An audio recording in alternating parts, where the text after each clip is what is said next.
Are you awake? I thought I heard you get up. Yeah, I'm awake. Sorry, I just can't sleep. Are you thinking about him? Yeah, a bit. You should get back to sleep, my love. I'm fine.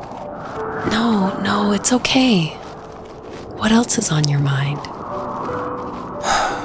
I don't know, it seems weird, but I had one of the most vivid dreams of my life. I saw a fox on a snowy mountain, just looking confused and worried. Those eyes, I can't get those eyes out of my head. She was running in the windy snow, looking for something. Do you think it has to do with you and what's been going on? I don't know. It was just a dream, Rachel. They're not meant to make sense. A lot's happened the past couple days, that's all. Well, if you're not going to sleep anyway, you should tell me. I want to hear. All right.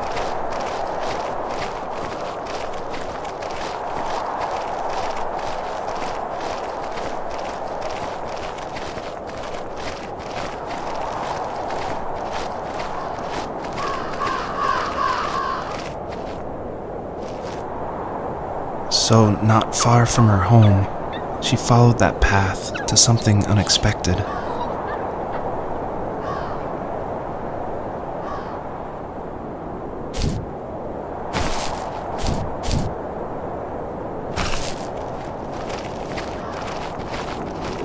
She couldn't stay, though. She had to find her other 2 children. So she took that path. She followed it towards something ancient. Something with answers.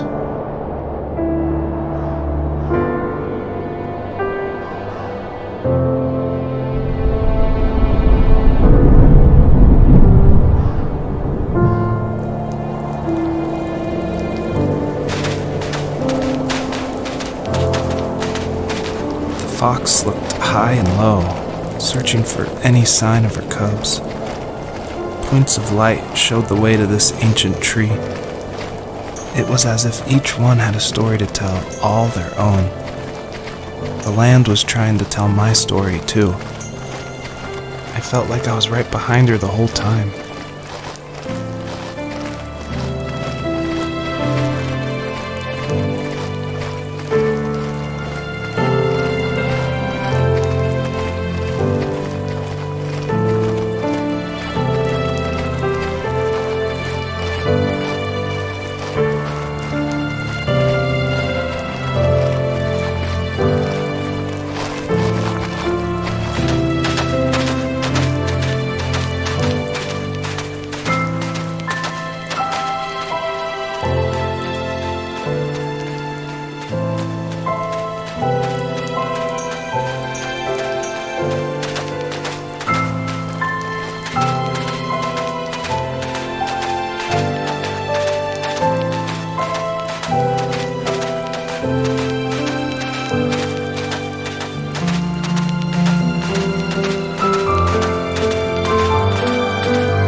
Dad did for a living? Wasn't he like a lumberjack?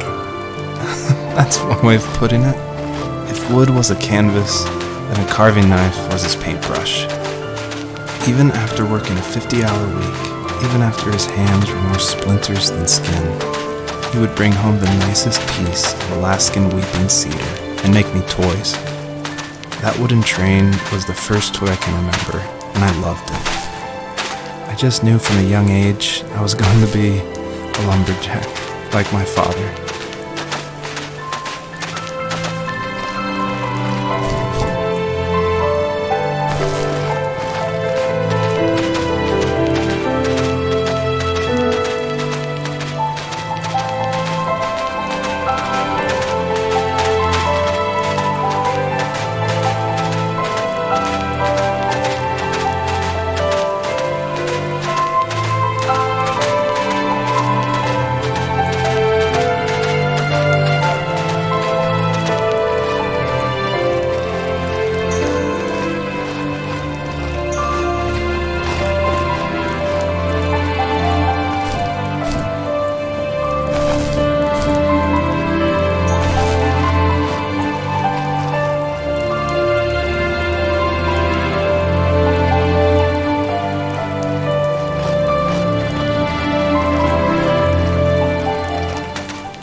My teenage years were full of sketching, angst, and trouble.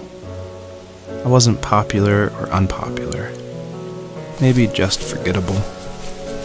I guess that gave me a sense of freedom, so I hung out with crazy kids, doing crazy things, even though I mostly just watched the chaos ensue. We did it all. Put fireworks in mailboxes, hide roadkill in people's garages, break windows of the barber shop in Anchorage. My dad was furious, but he was so busy working he couldn't do much to stop me from going out. I think being an adult means there's no one to stop you making hard decisions. He had to make a living, and he couldn't be in two places at once. Yeah, I realize that now. But at the time, I was sure he was more interested in growing his business than what was going on with me. He was working another late night, and my friends were over, saying how bored they were and how they had come all the way out to my house for nothing. One of them mentioned how that old, ugly beyond belief truck was still in the garage, and how we should take it for a spin. I was only 15, so I kind of fought it for a while. The next thing I knew, we were careening around the mountain path, rocks spitting onto the sides of the cliff, while my dad's cringeworthy bluegrass blared out the speakers. I drove while my friends were in the back of that yellow and purple truck, throwing beer bottles and trash at anything remotely interesting. Felt like I was soaring in the air with borrowed wings. But all good things have endings.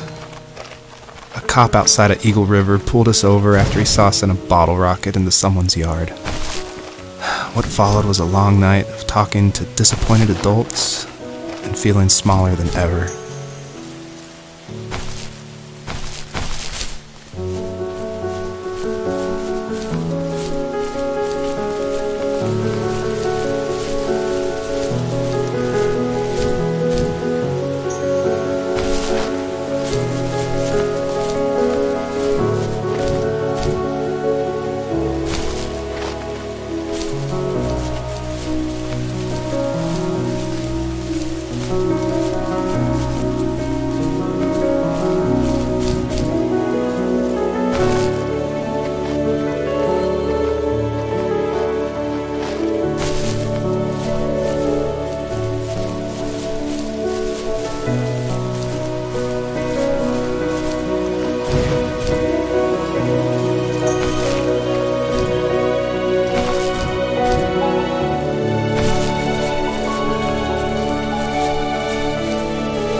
My friends would laugh about that night and talk about how crazy it was, and I laughed along, pretending it didn't bother me. But it did. I imagined my friends growing old in the bush, unable to find that thrill in those godforsaken ice fields. It's like those mountains were a literal wall, keeping me from leaving, where all I would have to look forward to are lumber yards and evening beers. I had to climb over. That was my only goal for a long time.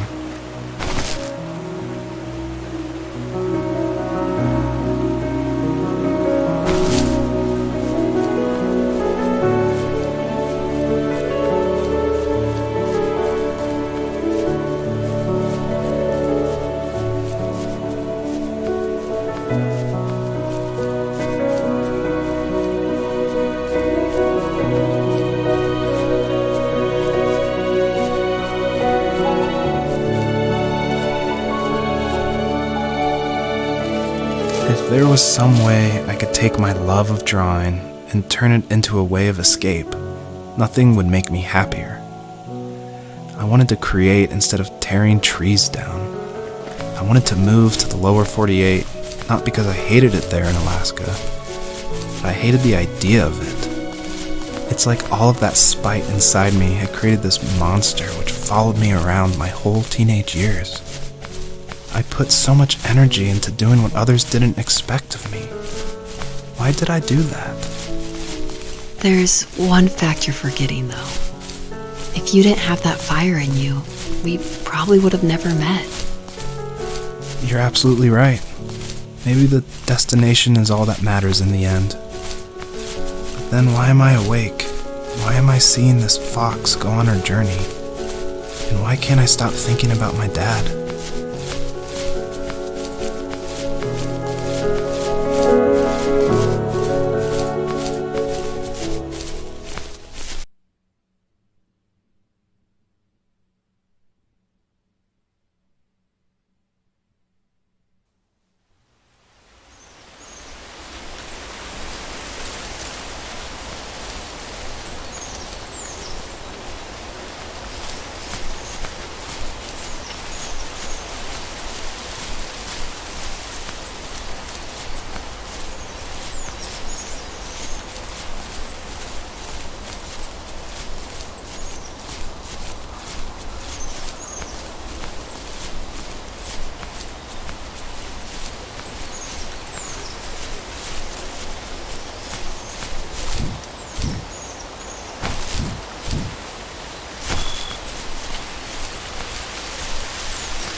at my most distant, at the times when I detested him the most, he kept reaching out. For a year straight, he asked me every week when we were going camping. I thought he was just dense. Eventually, to shut him up, I agreed. We carried out the worn lawn chairs from the garage and set up a cinder block campfire at the site we'd always used behind the house. We walked down the mountain path, talking in the warm sunshine we only got a couple months of the year. Those 3 obsidian rocks shimmered alongside the shore, almost like sparklers pressed against a dark window. I'll never forget that wet stone on my feet, or how those massive mountains looked even bigger in the lake's reflection. I felt small, but grateful. As the sun set, my dad found something I hadn't seen for a long time. The tree where I'd made my first carving when I was 6. I hadn't even carved it. My dad had helped me, but I still called it my tree. Something about seeing my name there made me open up, and we talked about everything that night in that old camouflage tent. I told him how much I loved sketching and design, and how it would be a dream to study architecture in Seattle. I told him how I didn't get along with my friends much anymore, but that I didn't mind being alone. He told me he was there for me, and he joked that if all he had to do was write my name on a tree to finally get me to talk, he would have left me carved logs with novels on them in front of my room every morning.